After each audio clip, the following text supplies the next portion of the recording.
Olá pessoal, tudo bem? Nas aulas anteriores, a gente apresentou o método de elementos finitos e a obtenção das incógnitas, dos potenciais nos nós, por exemplo, num problema eletrostático. Isso foi feito minimizando um funcional associado à energia do sistema. Existe um método mais direto de obter as equações e esse método é conhecido como método de Galerkin. Então, o método de elementos finitos, ele consiste na resolução de uma equação relacionada ao comportamento físico do problema. Para obter essa equação, geralmente uma formulação integral, nós utilizamos o funcional relacionado à energia do sistema. Existe uma maneira mais direta, que é o método de resíduos ponderados, e um dos casos particulares é o método de Galerkin. Então, aqui nós temos o exemplo do problema eletrostático da equação de Poisson. Para a equação de Poisson, a gente tem o funcional.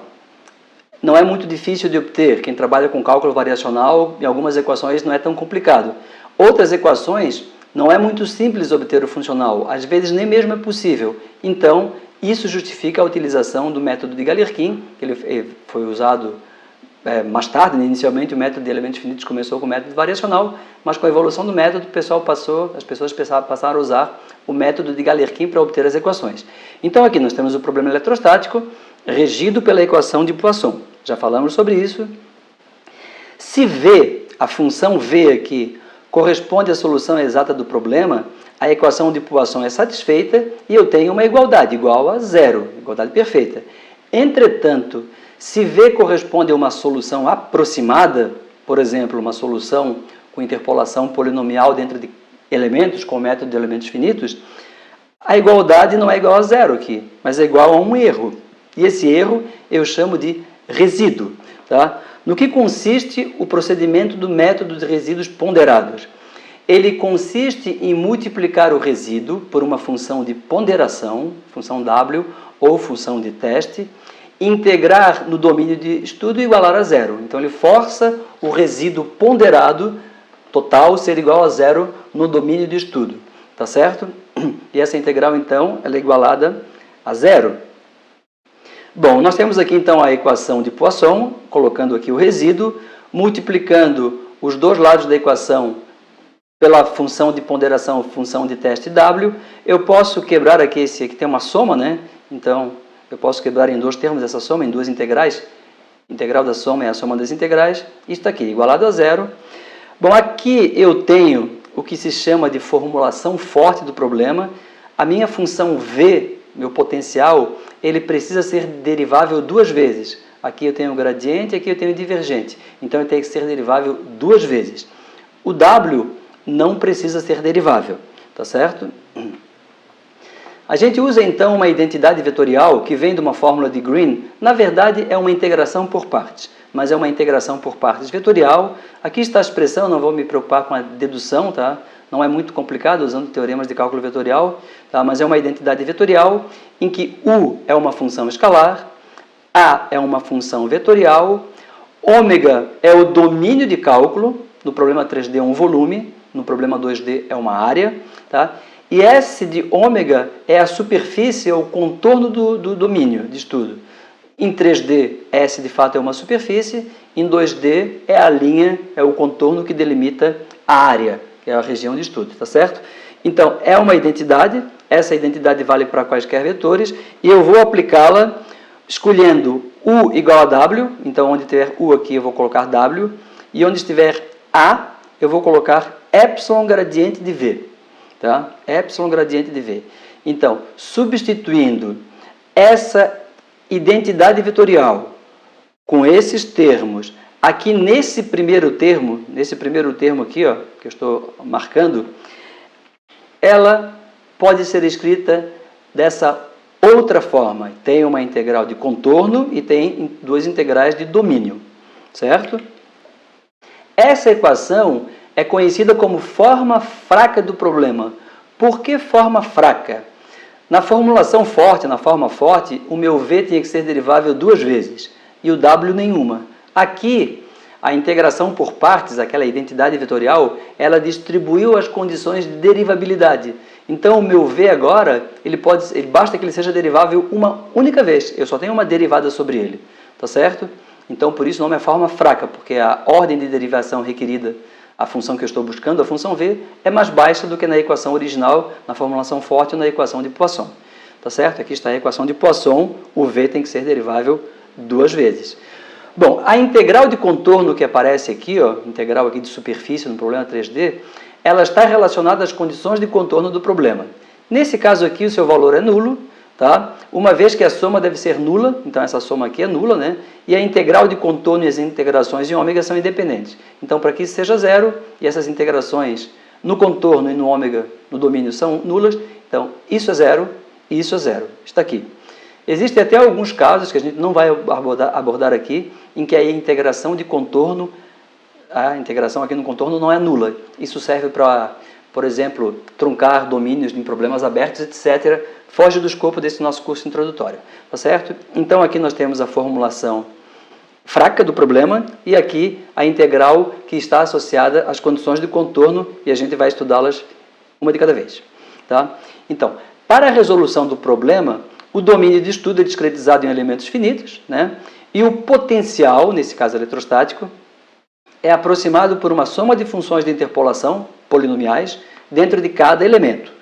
O potencial também pode ser escrito em termos das funções chapéu, aquelas funções θ, que estão associadas aos nós. Então, o meu V, a minha função potencial, pode ser escrito como um somatório de θi. Se for um problema 2D, tanto V quanto os θ são funções de x e de y, tá? Multiplicados aqui, ponderados pelo potencial em cada nó, tá certo? O gradiente do potencial, o gradiente é derivada, a derivada da soma é a soma das derivadas. Como VI são os potenciais nos nós, são os constantes, quando eu calculo o gradiente de V, na verdade eu calculo apenas o gradiente sobre as funções θ, as funções chapéu. Então, aplicando essa expressão na formulação fraca, onde tinha gradiente de V, eu escrevi esse somatório aqui, como está aqui em cima, já com a interpolação dos elementos finitos. Tá? E a soma é de 1 até o número de nós. Tá? As funções chapéu estão associadas aos nós. Bem, soma de integral é integral da soma, o somatório pode ir para fora. Tá? Aqui eu ainda não falei nada sobre a escolha das funções de peso, as funções de ponderação, as funções W. Tá? Depois eu falo sobre isso. Vamos supor que eu tenho uma malha com 3 nós, por simplicidade para ilustrar. Então, esse somatório vai desde 1 de i igual a 1 até 1 igual a 3. Está escrito aqui, então, a soma, no lado esquerdo, esse somatório, tá? Para i igual a 1, 2 e 3. E o lado direito não foi alterado, tá certo? Então, está aqui. Eu tenho 3 incógnitas. As 3 incógnitas são V1, V2 e V3. Logo, eu preciso de 3 equações. Como obter as 3 equações? Basta escolher 3 funções W diferentes. 3 funções de teste ou funções de peso diferentes. Tá? Então, nesse caso aqui, as incógnitas são os potenciais nos nós e as funções θi são conhecidas. Na verdade, isso é em qualquer caso. Certo? De forma a resolver o problema, o número de equações deve ser igual ao número de incógnitas. Para isso, utilizam-se tantas funções de teste W quantas são as incógnitas. Nesse caso, 3, para que eu tenha 3 equações e consiga obter as 3 incógnitas. Tá? Então, usando W igual a W1, W2, W3, W4, até o número de nós, nesse caso aqui só tenho 3, então usando W1, W2 e W3, eu obtenho 3 equações. Certo? Essas 3 equações, claro, a escolha da função de ponderação, da função de peso, ela é importante, tá? Já vou falar um pouco mais sobre isso. Mas eu tenho que escolhendo 3 funções diferentes, eu obtenho 3 equações e o sistema pode ser resolvido.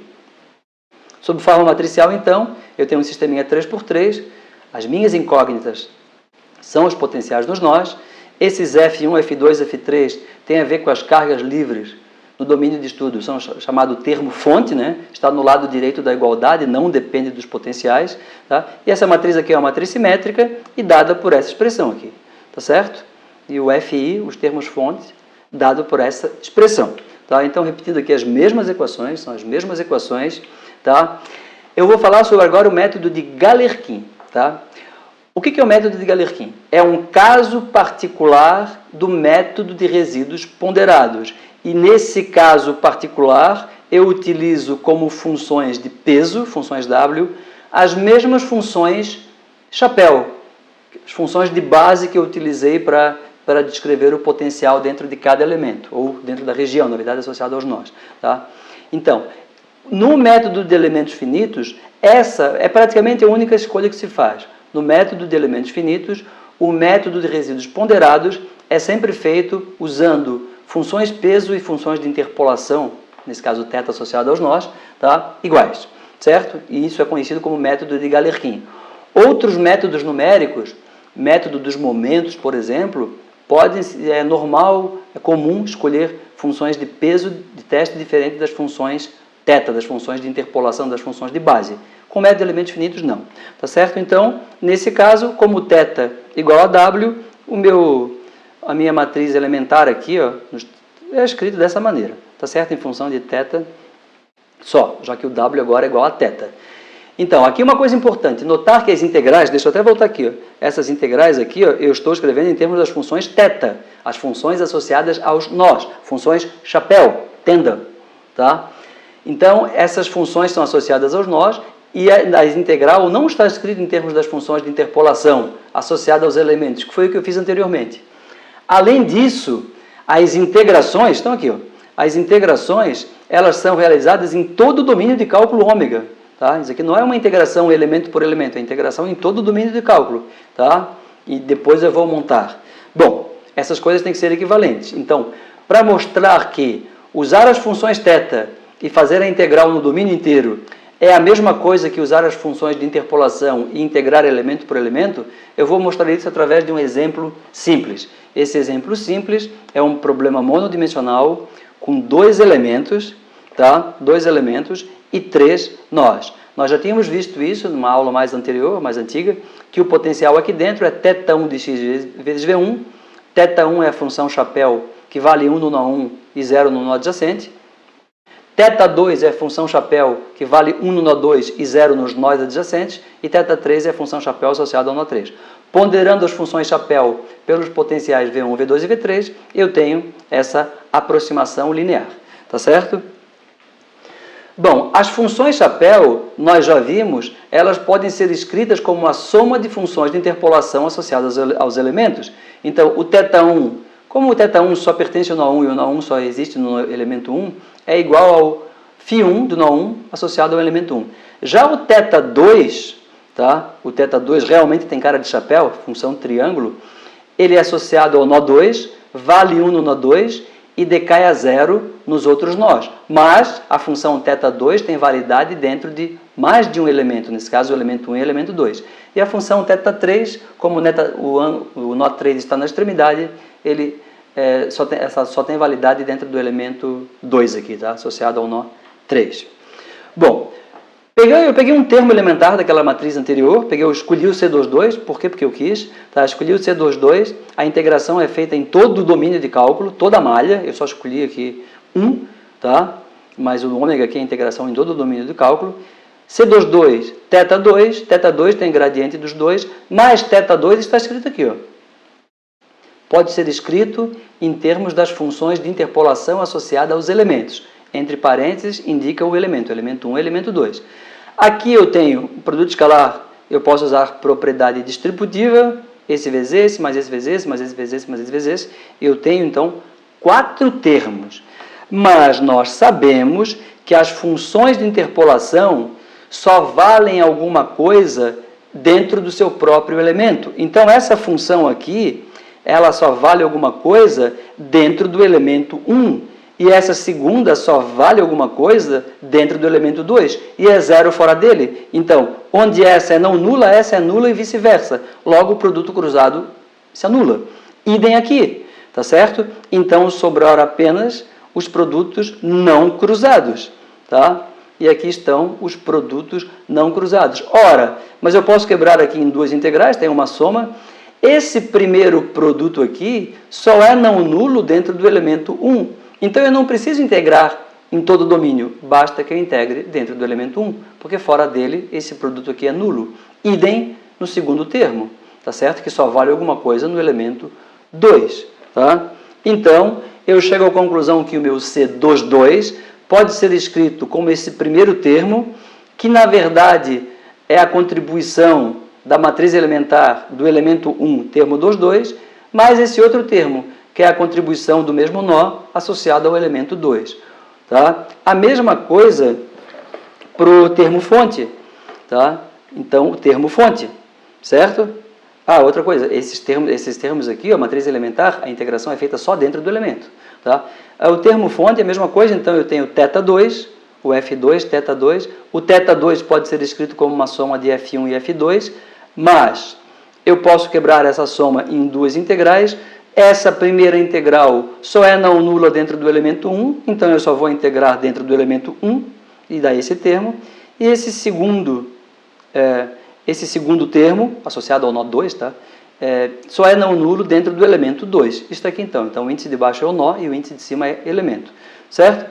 Então a gente mostrou aqui que fazer o cálculo usando as funções chapéu, que são iguais às funções, que são as funções θ, que eu escolhi igual às funções de peso, fazer o cálculo usando as funções chapéu, ou fazer o cálculo usando as funções de interpolação φ, integrando elemento por elemento e depois montando a matriz global, resulta exatamente na mesma coisa. Então eu vou até repetir, está escrito aqui, isso é importante, tá?